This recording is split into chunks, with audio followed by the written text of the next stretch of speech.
परमेश्वरलाई धन्यवाद होस् यो असल समय फेरि पनि तपाईको अगाडि परमप्रभुको वचनलाई लिएर आउन पाउँदा मलाई अत्यन्तै खुसी लागेको छ। अनि मेरो विश्वास छ प्रत्येक दिन परमप्रभुको वचनले तपाईको जीवनमा आशिष ल्याइरहेको छ र परमेश्वरसँगको हिँडाइ, येशूसँगको हिँडाइमा, विश्वासको जीवनमा तपाईको यात्रा मिठो भएको छ भन्ने मलाई विश्वास छ र हाम्रो सेवकाईबाट निस्किएका वचनहरूले तपाईहरुको जीवनमा निश्चय नै परिवर्तन ल्याइरहेको छ। यस गहिरा शिक्षाहरूले वचन उच्चारण भएपछि हाम्रो जीवनमा ठुलठुलो परिवर्तनहरू ल्याउँछ र यदि तपाईको जीवनमा कुनै त्यस्तो गवाही छ भने हामीलाई तपाईले भिडियो बनाएर अथवा फोन गरेर शेयर गर्न सक्नुहुन्छ ताकि तपाईको गवाही धेरै जनाका लागि दबाईको रूपमा हुन सकेको होस्।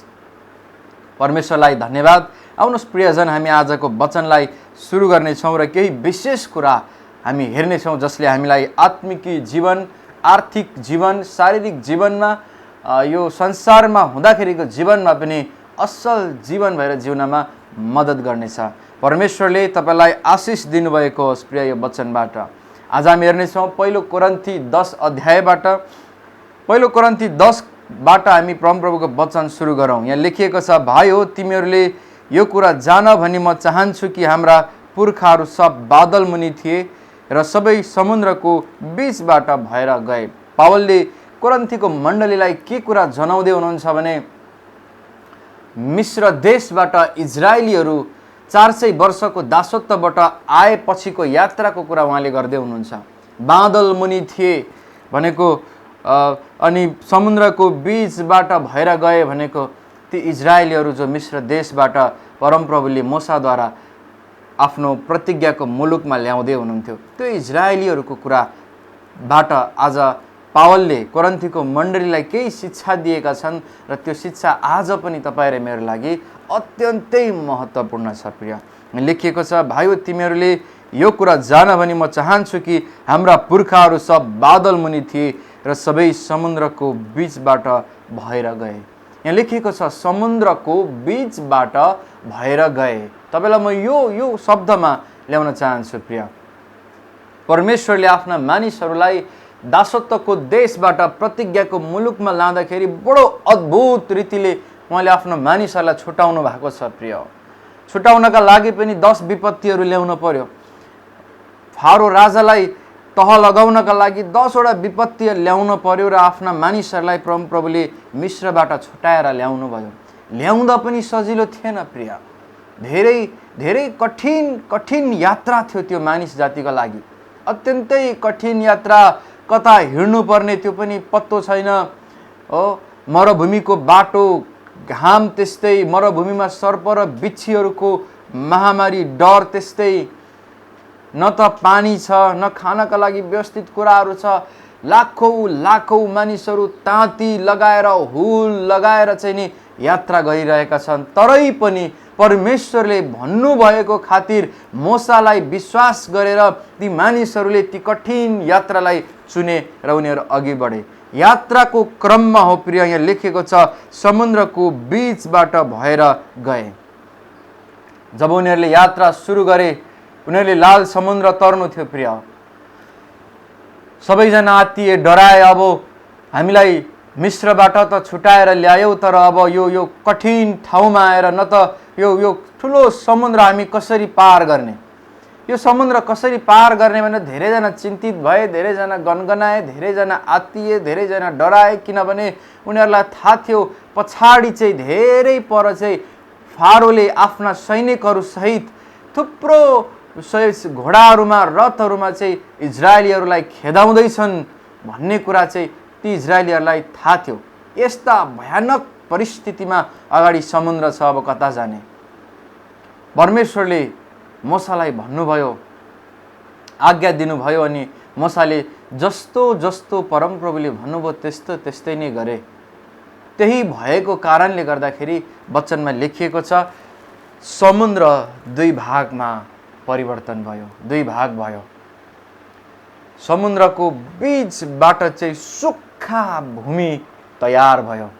यताको पानी उतै अडियो, तलको पानी तलै अडियो र बीचमा चाहिँ सुक्खा भूमि भयो। हिलो भएन, भिजेको माटो दलदली भएन, तर वचनले भन्छ सुक्खा जमिन भयो, सबै पानीहरू चाहिँ वल्लो र पल्लोपट्टि भित्ता जस्तै पर्खाल लागेर बसे। प्रिय परमप्रभु अद्भुत रीतिले हाम्रो जीवनमा काम गर्नुहुन्छ।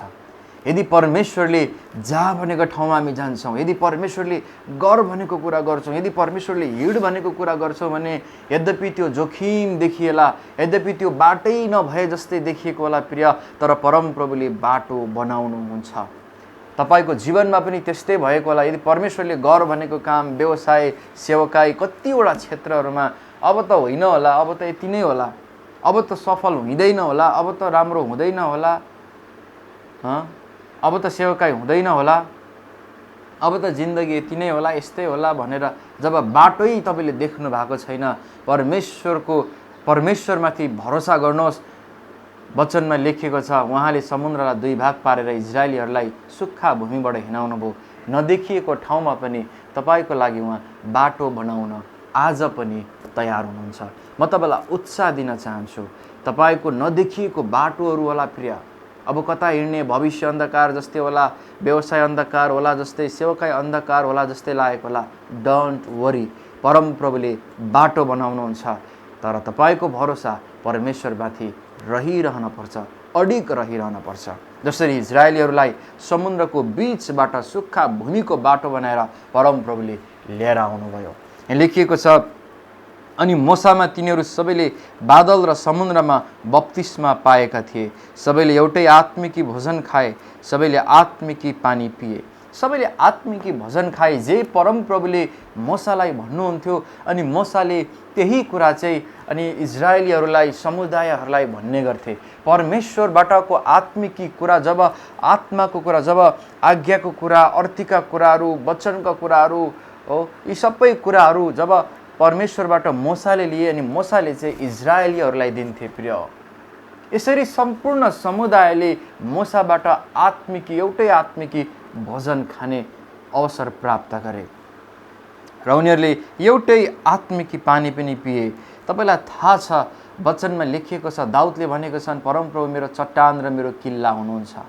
परमेश्वर तपाईँ र मेरो चट्टान हुनुहुन्छ। अनि यो घटना म तपाईँलाई याद दिलाउन चाहन्छु प्रिय, मरुभूमिमा जब मानिसहरू तिर्खाले प्याक्ति भएका थिए, तिर्खा लागेको थियो, त्यो समयमा प्रिय हो, अनि मोसाले परमप्रभुको आज्ञाद्वारा चट्टानमाथि हुकुम गरे अनि चट्टान फुट्यो र चट्टानबाट ठुलो पानीको मुहान फुटेर निस्क्यो। यो शारीरिक रूपमा घटेको घटना हो, तर यसले आत्मिकी कुरालाई दर्शाउँछ प्रिय। यसले आत्मिकी घटनालाई देखाउँछ हो। वचनमा लेखिएको छ परमप्रभु हाम्रो चट्टान हुनुहुन्छ। त्यही चट्टानबाट पानी निस्केको, त्यही चट्टानबाट निस्किएको पानी हो प्रिय हामीले पिउने। त्यही कारण येशूले सामरी स्त्रीलाई यूहन्ना 4 अध्यायमा भन्नुभयो, यदि तिमीले मलाई चिनेका भए तिमीले मसँग पानी माग्ने थियौ, किनकि जिउँदो पानीको मुहान म हुँ। यदि कसैले मलाई पिउँछ भने त्यो फेरि पनि कहिल्यै पनि तिर्खाउने छैन। येशू त्यो चट्टान हुनुहुन्छ।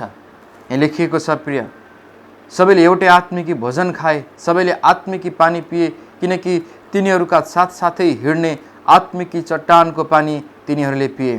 त्यो चट्टान चाहिँ ख्रिस्ट नै हुनुहुन्थ्यो। तपाईँ र मैले विश्वास गरेका छौँ नि प्रिय, जुन येशू ख्रिस्टमाथि, म भगवानहरूमध्येको एउटा भगवान होइन, देवताहरूमध्येको देवता होइन, अरू धर्महरू सबै आफ्नो धर्ममा छन्, हामी पनि एउटा धर्म मानौँ, एकता हुन्छ, राम्रो हुन्छ, मेरो आफ्नो आफन्तले माने, यति मात्र होइन। यति देखेर विश्वास गर्नु भएको थियो भने तपाईँको विश्वास आजैदेखि परिवर्तन होस् र तपाईँको मनमा होस् आजैदेखि येशू ख्रिस्ट त्यो जिउँदो चट्टान हुनुहुन्छ, जसबाट जिउँदो पानीको मुहान निस्कन्छ, जसलाई पिउने कहिले पनि तिर्खाउने छैन, तर त्यसले अनन्त जीवनलाई प्राप्त गर्नेछ प्रिय। हामीले त्यो कुरोमाथि विश्वास गरेको यहाँ लेखिएको छ। त्यो चट्टान चाहिँ ख्रिस्ट नै हुनुहुन्थ्यो। इजरायलीहरूले जुन पानी पिए, वास्तवमा ख्रिस्टले नै उनीहरूलाई त्यो पानी पिलाउनु भएको थियो प्रिय। त्यो चट्टान फुटेर निस्किएको पानी हो प्रिय। त्यो चट्टान येशू ख्रिस्ट हुनुहुन्छ। आज पनि जब जब जब कुनै पनि आशा हुँदैन प्रिय, आफ्नैले धोका दिन्छन्, आफूले भरोसा गरेका मानिसहरूले साथ छोड्दै जान्छन् प्रिय, कुनै आशा वरिपरि देखिँदैन प्रिय, अब जिउने कुनै उपाय नै देखिँदैन, तब येशू माथि भरोसा र विश्वास गर्नुहोस् र सबै कुरा येशूलाई भन्नुहोस्। तपाईँको लागि मरुभूमिमा पनि पानीको मुहान फुटाउन सक्ने येशू आज पनि जिउँदो हुनुहुन्छ प्रिय। कतिजना सुसाइड गरेर मर्छन् आर्थिक कारणले, ऋण र लोनले, कति सम्बन्धको कारणले, कति धोकाको कारणले। अस्ति मैले एउटा न्युज पढ्दै थिएँ, ब्याचलर हो या कुनै शैक्षिक क्षेत्रको त्यही एउटा पदमा फेल भएको कारणले गर्दाखेरि, एक्जाममा फेल भएको कारणले गर्दाखेरि एकजना स्त्रीले, एकजना जवान केटीले आत्महत्या गरेर मरिन्। उसको लागि त्यति पढाइ नै थियो त सबै कुरा। यदि तिनले जानेको भए परमप्रभुले मरुभूमिमा पनि पानीको मुहान फुटाउन सक्नुहुन्छ र नदेखेको बाटो पनि बनाउन सक्नुहुन्छ भन्ने तिनमा थाहा थियो भने, तिनमा विश्वास थियो भने आज तिनी जिउँदो हुने थिइन्। धेरै मानिसहरू डिप्रेसनमा जान्छन्, धेरै मानिसहरू मर्छन्, एकजना दुईजनाले धोका दियो भन्ने बित्तिकै चिन्तित हुन्छन्, हो आर्थिक छैन भन्ने बित्तिकै चिन्तित हुन्छन्। डोन्ट वरी, परमेश्वरले मरुभूमिबाट पानीको मुहान फुटाउन सक्नुहुन्छ। किन हरेस खानुहुन्छ? कसले तपाईँलाई धोका दियो? मान्छेले त दियो, के परमेश्वरले दियो र? तपाईँको के चाहिँ कुरा सक्यो? संसार जे कुरा तपाईँसँग जन्मिँदा थिएन त्यही कुरा त सक्यो। जिन्दगी जिउने क्रममा धन सम्पत्ति कमाउनु भयो त्यही कुरा त सकेर गयो। डोन्ट वरी, चिन्तित नहुनुहोस्। त्यो सबै कुरा तपाईँसँग जन्मिँदै आएका थिएनन्। यद्यपि जन्मिँदै आएको कुरा पनि जे तपाईँको लागि अयोग्य छ र जे तपाईँको लागि हानि छ त्यसलाई काटेर फालिन्छ। हाम्रो नाभि, हाम्रो नाइटोमा गाँसिएको त्यो साथी भन्छ जसलाई,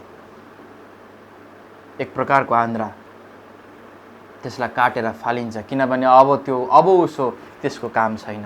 गर्भमा भित्र रहिन्जेल त्यसको काम थियो, अब उसो यो संसारमा बाँच्नका लागि त्यसको कुनै काम छैन।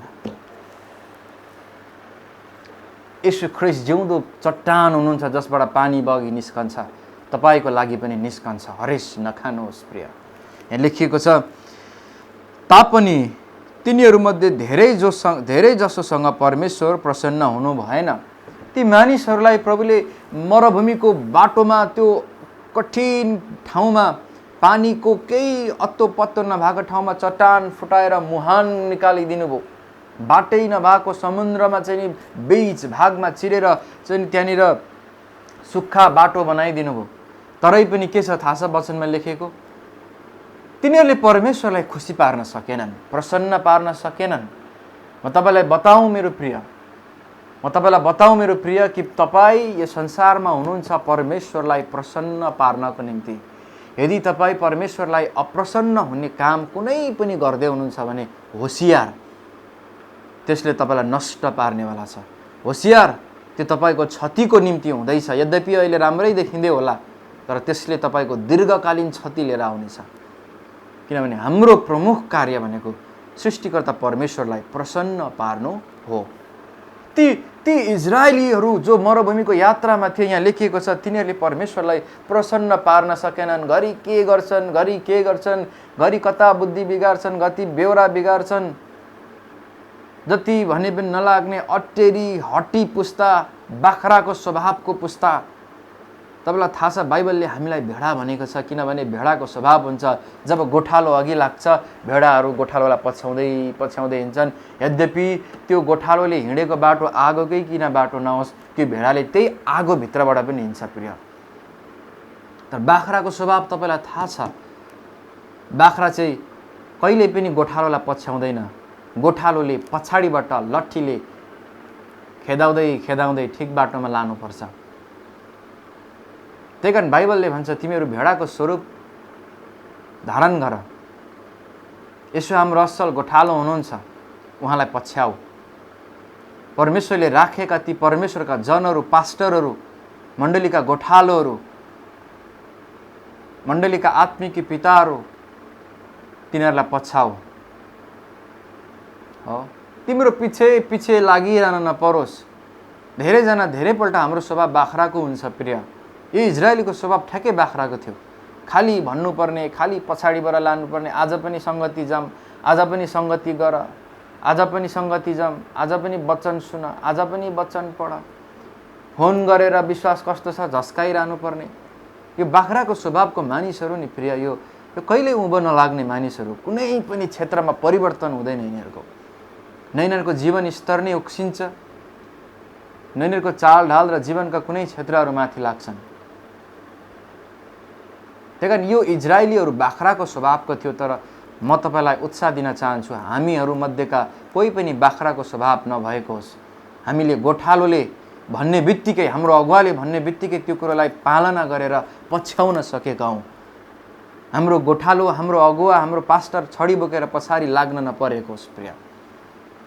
यसरी परमेश्वरलाई प्रसन्न पार्न सकिँदैन। यो बाख्रे स्वभाव हो। परमप्रभुले हामीलाई भेडा भन्नुभएको छ। यहाँ लेखिएको छ, तिनीहरूले परमेश्वरलाई प्रसन्न पार्न सकेनन्। परमेश्वरले अद्भुत अद्भुत काम गर्नुभयो, तिनीहरूको निम्ति मन्ना वर्षाइदिनु भयो, बट्टाइ चढाएको मासु तिनीहरूले हरेक दिन खान पाए। प्रिय, तपाईँलाई थाहा छ तिनीहरूको लुगा पनि फाटेन, तिनीहरूको जुत्ता पनि फाटेन त्यत्रो वर्षसम्म। तर पनि तिनीहरूले परमेश्वरलाई अप्रसन्न बनाइरहे, खुसी बनाएनन् तिनीहरूले। आज तपाईँ र मेरो कामले के परमेश्वरलाई खुसी पार्दैछ? तपाईँ र मैले हासिल गरेका थोकहरूले, तपाईँ र मैले गाँसेका सम्बन्धहरूले परमेश्वरलाई खुसी पार्दैछ कि परमेश्वरलाई दुखी पार्दैछ? प्रिय, यदि दुखी पार्दैछ भने त्यसले दीर्घकालीन क्षति लिएर आउनेवाला छ। होसियार भन्न चाहन्छु म। दीर्घकालीन क्षति ल्याउँछ प्रिय, दीर्घकालीन क्षति ल्याउँछ। अहिले छोटो, वर्तमानमा छोटो प्रगति देखा परे पनि दीर्घकालीन ठुलो क्षति लिएर आउँछ। त्यही कारण म तपाईँलाई होसियार भन्न चाहन्छु।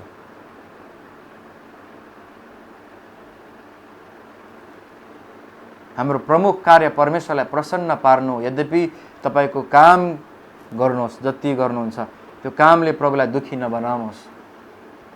हो, तपाईँले काम गर्नुहुन्छ, काममा प्रशस्तै प्रभुले आशिष दिनुहुन्छ, आम्दानी दिनुहुन्छ र परमेश्वरकै 10औं भाग जो परमप्रभुको हिस्सा भनिएको छ, दशंश, त्यसलाई नै तपाईँ लुट्नुहुन्छ भने त्यो पनि परमेश्वरलाई अप्रसन्न पार्नु हो। तपाईँलाई थाहा छ, दशांश परमेश्वरको वेदीमा नल्याउनु, परमेश्वरको भाग तपाईँकै हो भनेर फिर्ता नगर्नु भनेको चाहिँ तपाईँले मलाई खुवाउनु भएको भए पो, तपाईँले मलाई दिनु भएको भए पो दिनु। आजसम्म म भोकै छु, मैले लाएको छुइनँ, मैले खाएको छुइनँ, म रित्तो छु, म कङ्गाल छु भन्नु हो। मैले केही पाएको छुइनँ, त्यही कारण म तपाईँको दशांश दिन्न भन्नु हो। पाएको छैन भने त ठिकै छ प्रिय, तर परमेश्वरले हरेकलाई खुवाउनुहुन्छ, हरेकलाई जुटाउनुहुन्छ, हरेकलाई दिनुहुन्छ। त्यही कारण तपाईँले परमेश्वरको हिस्सा फर्काउनु पनि परमेश्वरलाई खुसी पार्नु हो, किनभने त्यो उहाँकै हो, उहाँलाई नै दिनु हो। र धेरैले यसरी हामी अप्रसन्न पार्छौँ, प्रभुलाई दुखी तुल्याउँछौँ, उहाँको हिस्सामाथि मोज गरेर, राज गरेर, खर्च गरेर। यो कुरोमा पनि हामी भेडा झै हामी सोझो हुन र स्ट्रिक्ट हुन जरुरी छ। यहाँ लेखिएको छ, परमेश्वरलाई अप्रसन्न पारेको कारण तिनीहरू नष्ट भए। कोही पनि सफल र कोही पनि फलिफाप हुन सक्दैन जोहरूले परमेश्वरलाई अप्रसन्न पार्दछन्। प्रिय, यहाँ लेखिएको छ, उनीहरूले जस्तै हामीले खराबीको इच्छा नगरौँ भनी यी कुरा हाम्रो चेतावनीका लागि हुन्। यो जति पनि कुरा म तपाईँलाई भन्दैछु इजरायलीहरूको कथा, यो चाहिँ हामीलाई पनि प्रभुले एक्ज्याक्टली त्यही चेतावनी दिँदै हुनुहुन्छ। आज तिनीहरूले जस्तै बाख्राको स्वभाव धारण नगर्नु है, बाटो नबिराउनु है भनेर परमप्रभुको वचन हाम्रो लागि लेखिएको, तपाईँ अनि मेरो लागि। अब सुन्नुहोस्, म तपाईँसँग अब गहिरो कुरा गर्दैछु अझै। तिनीहरूमध्ये कति चाहिँ तिमीहरू मूर्ति पूजक नहौ। तिनीहरूले मूर्ति पूजा गरे। जब मूसा 40 दिन 40 रातको लागि चाहिँ त्यो होरेब पर्वतमा परमप्रभुसँग बात गर्दै थिए, परमेश्वरको उपस्थितिमा थिए। हाम्रो अगुवा त हराए, हामीलाई त खोइ हाम्रो अगुवा त सम्पर्कविहीन भए। अब कसले हामीलाई डोर्याउँछ भनेर तिनीहरूले सबैले सुन फुकाले अनि तिनीहरूले सुनको बाछो बनाएर मूर्तिलाई बनाएर जय जयकार गर्दै तिनीहरू नाच्न थाले। धेरैजनाको यो स्वभाव हुन्छ प्रिय, हाम्रो अगुवा त हाम्रो सम्पर्कमा हुनुहुन्न, हामीलाई त फोन पनि गर्नुहुन्न, हामीलाई त भेट्नु पनि हुन्न। यस प्रकारका गनगनले नि प्रिय मूर्ति पूजातिर लान्छ, पतन गराउँछ। प्रिय, यी इजरायलीहरूको स्वभाव यही थियो। 40 दिन परमप्रभुसँग थिए, तिनीहरूले जान्नु पर्थ्यो हाम्रो अगुवा परमेश्वरसँग हुनुहुन्छ। तर हाम्रो त अगुवा नै हराए भनेर तिनीहरूले मूर्तिको बाछो बनाएर त्यसलाई पुज्न थाले। धेरै मानिसहरूको स्वभाव यस्तै हुन सक्छ प्रिय। त्यही कारण हामीले हाम्रो अगुवालाई खोज्ने हो प्रिय। अगुवा भएनन्, अगुवाले खोजेनन् भनेर हामी हराउने होइन। हामी भेडा हौँ, हामीले अगुवालाई पछ्याउने हौँ। हामी बाख्रा होइनौँ कि अगुवा पछि लागिरहनु परोस्, फोन गरिरहनु परोस्, झकझकाइरहनु परोस्, तानिरहनु परोस्, डुलाइरहनु परोस्, खुवाइरहनु परोस्। हामी भेडाहरू हौँ प्रिय। हामीले पछ्याउने हौँ, किनभने तिर्खा हामीलाई लाग्न पर्छ, तिर्खाले हामीलाई प्यास मेट्छ प्रिय। त्यही कारण म तपाईँलाई गहिरो र उत्साहित कुरा बताउन चाहन्छु। यो कुराले तपाईँलाई बनाएको होस्, यो वचनले तपाईँको मन तितर बितर भएको छ भने बनाएको होस्। 40 दिन परमप्रभुको जन परमेश्वरसँग हुँदा तिनीहरूले हाम्रो अगुवा हराए भनेर तिनीहरूले अगुवासँग गुनासो गरे अनि तिनीहरूले मूर्ति पूजातिर लागे। आज हाम्रो यही स्थिति हुन्छ मण्डलीहरूमा धेरैपल्ट। होसियार प्रिय, हामी भेडाहरू, हामीले पछ्याउनु पर्छ। मूर्ति पूजा गर्न लागे अनि बाइबलले भन्छ लोभ अर्को एउटा मूर्ति पूजा हो। धेरैजना लोभमा परेका कारणले गर्दा त्यो एउटा गहिरो मूर्ति पूजा बनेको छ। धेरैको एउटा मनसाय के छ भने ढुङ्गा अथवा फलाम अथवा ताँबा अथवा पित्तल अथवा फोटोलाई, भगवानको चित्रलाई यसो ढोग्नु, टिका लगाउनु, फुल अगरबत्ती गर्नु मूर्ति पूजा हो भन्ने ठानेका छन्। यो एक प्रकारको मूर्ति पूजा हो भने बाइबलले अर्को प्रकारको मूर्ति पूजा के भनेको छ भने लोभ गर्नु पनि मूर्ति पूजा हो। हामी परमेश्वरको 10औं हिस्सालाई फिर्ता गर्दैनौँ। हाम्रो भेटीमा हामी कन्जुसाइ गर्छौँ, अत्यन्तै दयनीय हाम्रो स्वभाव देखाउँछौँ। भेटी अर्पण गर्दा कुच्चेको पैसा, च्यात्तेको पैसा, 2 रुपियाँ, 5 रुपियाँ, 10 रुपियाँ अत्यन्तै दयनीय प्रेम साथ, आदर साथ लाउन सक्दैनौँ भने यो हामी लोभ देखाएको हो प्रिय। हामी परमेश्वरको पहिलो फललाई हामी मार्छौँ। परमेश्वरले दिएका उब्जनी होस् अथवा व्यवसाय होस्, हामी पहिलो हिस्सालाई हामी परमेश्वर कहाँ फर्काउँदैनौँ भने यसले हाम्रो लोभ देखाउँछ, यसले मूर्ति पूजातिर लिएर जान्छ। हाम्रो जीवनमा परमेश्वरले गरेका भलाइहरूका लागि हामी धन्यवादको भेटी दिन सक्दैनौँ, हामी धन्यवाद चढाउन सक्दैनौँ भने प्रिय हामीमा यसले लोभ लिएर आउँछ अनि यसले मूर्ति पूजातिर लिएर जान्छ। यो पनि एक किसिमको मूर्ति पूजा हो भनिकन वचनले भन्दछ। त्यही कारण मेरो प्रार्थना छ मेरा मानिसहरू जति तपाईँले वचन सुन्दै हुनुहुन्छ प्रिय, यस किसिमको मूर्ति पूजाबाट पनि हामी सुरक्षित भएका हौँ ताकि हामी जिउन सकौँ र नष्ट नभएका हौँ। अनि यहाँ लेखिएको छ तिनीहरूमध्ये कतिजै तिमीहरू मूर्ति पूजक नहौ जस्तो लेखिएको छ, मानिसहरू खान र पिउनलाई बसे अनि नाच्नलाई उठे। मूसा परमेश्वरको जन 40 दिन 40 रात त्यो होरे पर्वतमा परमप्रभुको उपस्थितिमा हुँदाखेरि मूर्ति बनाए, सुनको बाछो बनाए अनि तिनीहरू खानपिन गर्न थाले, रमाइलो गर्न थाले, नाच्न थाले। पुरा तिनीहरू चाहिँ रमाइलो, अब हामी नाचौँ भनिकन पुरा नाच्न थाले प्रिय। जब जब मण्डलीहरूमा म तपाईँलाई उत्साह दिन चाहन्छु प्रिय, जब जब मण्डलीहरूमा परमेश्वरको वचनको कमी हुन्छ नि त्यो मण्डलीले नाचगानलाई धेरै ध्यान दिन्छ। उसलाई नाचगानको चट्टारो परेको हुन्छ। त्यसपछि स्पेसल समयमा नाचौँ, हो नाच प्रतियोगिता गरौँ, नगर्नु भनेको होइन, विरोध गरेको होइन प्रिय। यसको एउटा लिमिटेसन हुन्छ सबै कुराको। तर मण्डलीमा जहाँ जुन पास्टरको जीवनमा जुन सेवकाईमा वचनको कमी हुन्छ त्यो पास्टर सेवकाई त्यो मानिसहरूले नाचगानमा धेरै ध्यान दिने हो। जवानहरूलाई वचन खुवाउने होइन, हप्तामा एकपल्ट यसरी छरिदिने खाए मरे मर भन्ने तरिकाले अनि नाच्नलाई उनीहरूले अर्गनाइज गर्ने हो, नाच्नका लागि उनीहरू उत्साहित हुने हो। नाचेर आफ्नो बनाउन सकिन्छ भन्ने धारणा राख्छन्, नाचेर परमेश्वरका लान सकिन्छ भन्ने धारणा राख्छन्। र नाच्नुहोस् भनेको होइन, नाच्नुहोस्, दाउद झै नाच्नुहोस्, तपाईँ नाच्दा अभिषेक बगोस्, तपाईँ नाच्दा मानिसहरूको हृदय निको होस् प्रिय। त्यस्तो गीतमा त्यसरी नाच्नुहोस् प्रिय। तर खालि त्यो ताल न बेतालको आजकल झन् यो क्रिस्चियन समुदायमा यस्तो घिनलाग्दो प्रकारले नाचगानले आफ्नो हिस्सा लिएको छ प्रिय। राम्रा राम्रा भनिएका पास्टरहरू सेवकहरूबाटै जुन सेवकाईमा वचनको खडेरी हुन्छ नि प्रिय, ओले ओले त्यो चटपटे बनाएर खुवाउने बानी हुन्छ नि, यताको कुरा ल्यायो उताको कुरा ल्यायो, वचनको सिद्धान्त छैन, जग छैन। जुन सेवकाईमा त्यो हुन्छ नि प्रिय, चिनिराख्नुहोस् त्यो सेवकाईले जहिले पनि नाचगानलाई फोकस गर्छ। नाचगान र रमाइलो कुरालाई उसले फोकस गरिरहेको हुन्छ। Focus focus focus, dance dance dance. Be careful, होसियार हुनुहोस् प्रिय। र हामीले चिन्न पनि पर्छ। अब यो टिकटकको कुरा छ प्रिय, म तपाईँलाई कडा चेतावनीको साथ भन्न चाहन्छु, हामीले टिकटक बनाउने होइन, टिकटक पाप होइन। टिकटकको एउटा लामो व्याख्या विश्लेषणै हुन्छ। टिकटक, फेसबुक, युट्युब यिनीहरू एउटै सामाजिक सञ्जालहरू हुन्।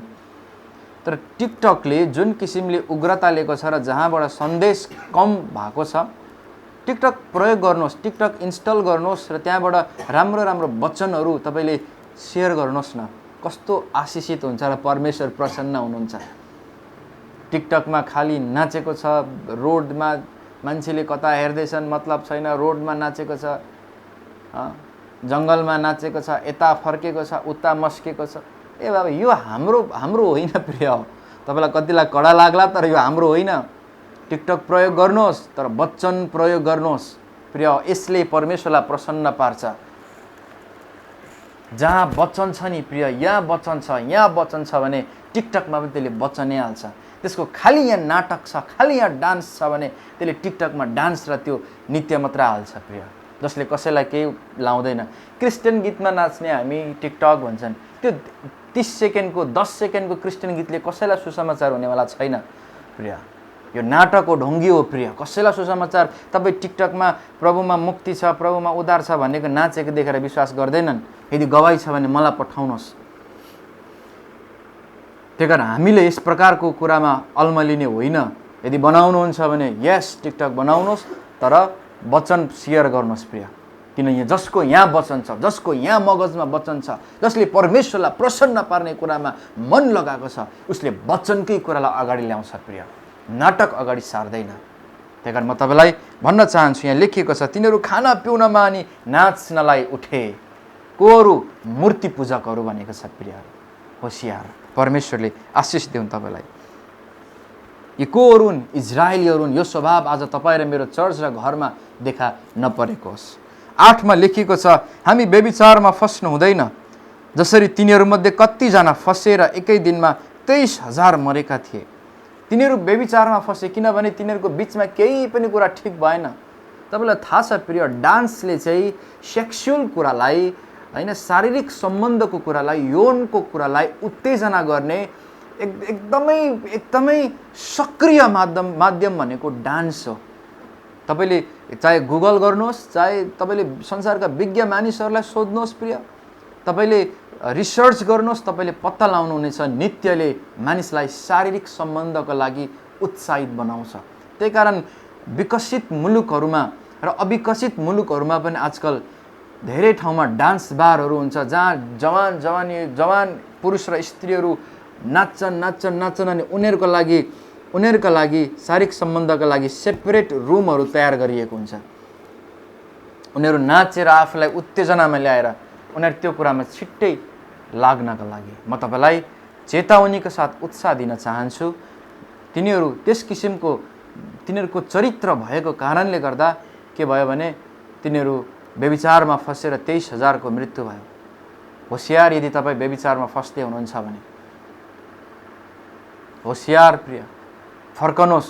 योएलको किताबले भन्छ, फर्क, पश्चाताप गर, रुव, खरानी दस, उपवास बस, रुँदै कराउँदै अहिले नै फर्क, समय हुँदै भोलि अबेर भयो भने सबै कुरा बितेर जान्छ र नरकको आगोमा अनन्तसम्म पीडा मात्रै हुनेछ।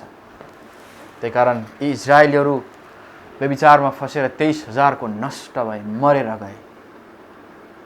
हामी त्यस्ता नभएका हौँ प्रिय। हामीले प्रभुको परीक्षा गर्नु हुँदैन, जसरी तिनीहरूमध्ये कतिले गरे। ती इजरायलीहरूको स्वभाव यस्तो बाख्रे स्वभाव थियो कि तिनीहरूले परमेश्वरको पनि परीक्षा गरे। परमेश्वरको परीक्षा गर्न तिनीहरूलाई केही जसो लाग्दैन थियो। तिनीहरू परमेश्वरसँग प्रतिकार गर्न, परमेश्वरको जनसँग प्रतिकारमा उत्रिनका लागि एकदमै तिनीहरू लागि पर्थे। बी केयरफुल माई डियर, होसियार हुनुहोस्। परमेश्वरलाई परीक्षा गरिँदैन।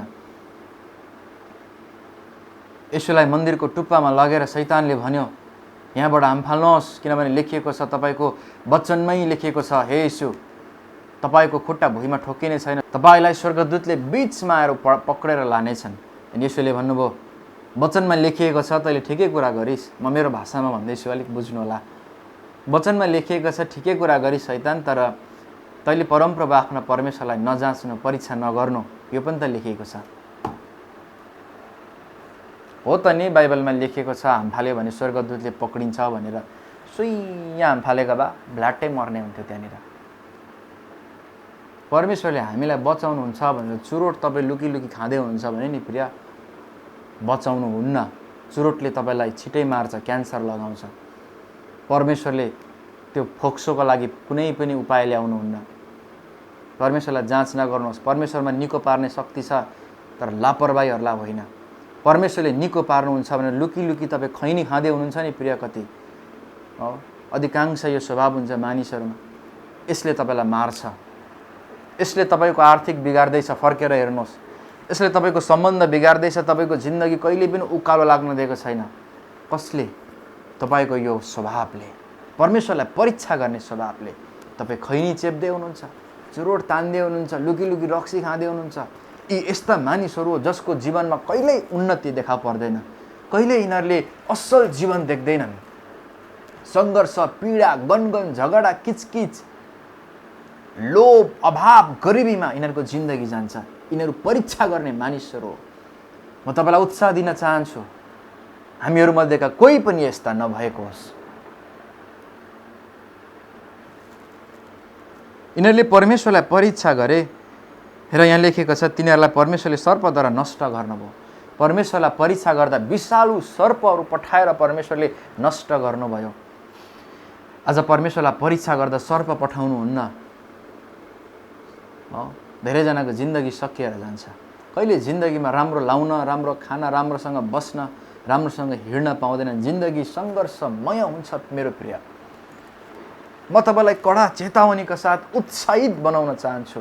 यस्ता किसिमका लुकीछिपीका पापहरू छोडिदिउँ आजै हामी, अनि फर्कौँ न। हाम्रो खुट्टामा हामी नै बन्चरो किन ठटाउने प्रिय? यहाँ लेखिएको छ हामीले प्रभुको परीक्षा गर्नु हुँदैन, जसरी तिमीहरूमध्ये कतिले गरेर सर्पहरूद्वारा नष्ट भएका थिए। 10मा लेखिएको छ हामीले गनगन गर्नु हुँदैन, जसरी तिमीहरूमध्ये कतिले गरेर विनाशकबाट नष्ट भएका थिए। धेरै मानिसको गनगन गर्ने स्वभाव पनि हुन्छ। यो भएन, त्यो भएन, प्रभुमा आएर पनि खोइ त, पास्टर भएर पनि खोइ त, विश्वासी भएर पनि, आत्मिकी भएर पनि खोइ त। नो प्रिय, परमेश्वरमा भरोसा गर्नु भनेको छ बाइबलले, गनगन होइन। म पनि कतिपल्ट बिरामी हुन्छु, मेरो श्रीमती, मेरो छोरी हुन्छन्, अनि हामी त पास्टर भएर पनि, आत्मिकी भएर पनि, वचन जान्ने भएर पनि यस्तो बिरामी हुनुपर्ने भनेर हामी गनगन गर्दैनौँ। तर हामी धन्यवाद दिन्छौँ परमेश्वरलाई। सबै कुरा मिलाएर हाम्रो लागि तपाईँ भलाइ नै गर्नुहुन्छ प्रभु, धन्यवाद भन्छौँ। तपाईँ निको पार्ने परमेश्वर हो भनिकन धन्यवाद दिन्छौँ। हामीलाई पनि अभाव हुन्छ, कहिलेकाहीँ पैसा रुपियाँ रित्तिएर जान्छ प्रिय, हुँदैन? अनि खोइ त सेवाकाईमा आएर गरिबी भयो, रित्यो, कहीँबाट आएन, हामी गनगन गर्दैनौँ। अभावमा पनि जुटाउनु हुने परमेश्वर तपाईँ हुनुहुन्छ भनेर धन्यवादै दिन्छौँ हामी। त्यही कारण कतिजना तपाईँ गनगन नगर्नुहोस्, काम भएन, यो भएन, त्यो भएन, धन्यवाद दिन थाल्नुहोस् त, एक पछि अर्को आशिष तपाईँको निम्ति आउँछ प्रिय। इजरायलीहरू 40 दिनमा उनीहरूले बाटो यात्रा तय गरेर गन्तव्यमा पुग्ने थिए। गनगनले भरिएको सोच र मुख भएको कारणले 40 वर्ष लाग्यो र कति त मरुभूमिमै मरेर गए प्रिय। बी केयरफुल, गनगन सबैभन्दा ठुलो हतियार हो हामीलाई आफैलाई नष्ट गर्ने। Be careful.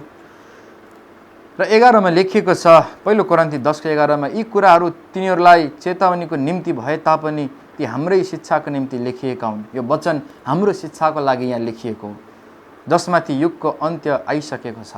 युगको अन्त्य आएको छ प्रिय। बाइबलमा लेखिएको छ जब तिमीले मरुभूमिको हल्लाहरू सुन्छौ, सुनामीको, ज्वालामुखीको सुन्छौ, देशको विरुद्धमा देश लडेको, भाइको विरुद्धमा भाइ दुश्मनी भएको, घरको विरुद्धमा घर लडेको,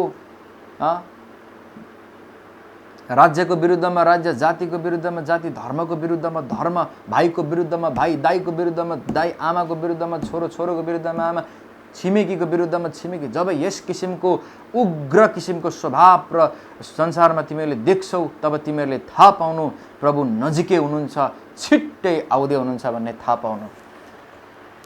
आँखा यसो बन्द गरेर वरिपरि हेरौँ त प्रिय, तपाईँ हाम्रै वरिपरि कति कुरा बिग्रेर गएको छ तपाईँ हाम्रै कारणले गर्दा। हामी बिचमा प्रेम सेलाएर गएको छ, हामी प्रेम गर्न सक्दैनौँ, काखा र पाखा गर्छौँ। जसले हामीलाई गर्यो त्यसलाई मात्र गर्छौँ। यदि भलाइ गर्नेलाई नै तिमी भलाइ गर्छौ भने के ठुलो कुरो गर्यौ र तिमीले भनेको छ बाइबलले। भलाइ गर्छौ भने त्यसलाई गर जसले तिमीलाई कहिले गरेकै छैन, त्यसलाई गर जसले तिम्रो विरुद्धमा कुरा गरिहिँड्छ, त्यसलाई आज भलाइ गरेर देखाऊ। यस किसिमका वातावरणले प्रभुको दिन नजिकै छ भन्ने देखाउँछ प्रिय। त्यही कारण म चाहन्छु यो वचन तपाईँको निम्ति र मेरो जीवनमा पनि त्यस्तै भएको होस्। हामीले हाम्रो बिग्रेको सम्बन्धहरू आफू झुकेर नम्र भएर हजुर भनेर सम्बन्धहरू ठिक गर्नुपर्छ। हामीले गल्ती भयो भन्ने हो, गल्ती नहुँदा पनि माफ गर्नुहोस्, हामी मिलौँ, एकतामा आउँ भनेर अङ्गालो मार्ने हो।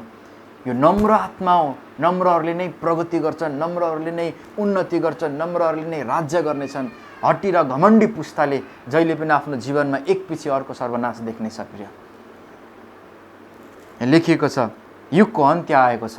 त्यही कारण हाम्रो बिचमा प्रेम नसेलाओस्, हामी मिलेर एकतामा बढौँ, घर घर मिलौँ, छिमेकी छिमेकी मिलौँ, दाजुभाइ परिवार मिलौँ। झुकौँ न प्रिय, नम्र भएर झुक्दा केही बिग्रिँदैन प्रिय। झुकौँ र बिग्रेका सम्बन्धहरू ठिक गरौँ हामी, किनभने युगको अन्त्य आएको छ, हामीलाई तयार हुन जरुरी छ। 12 मा लेखिएको छ यसकारण जसले खडा छु भनी सोचेको छ त्यो होशियार रहोस्, नत्र त्यो लड्नेछ।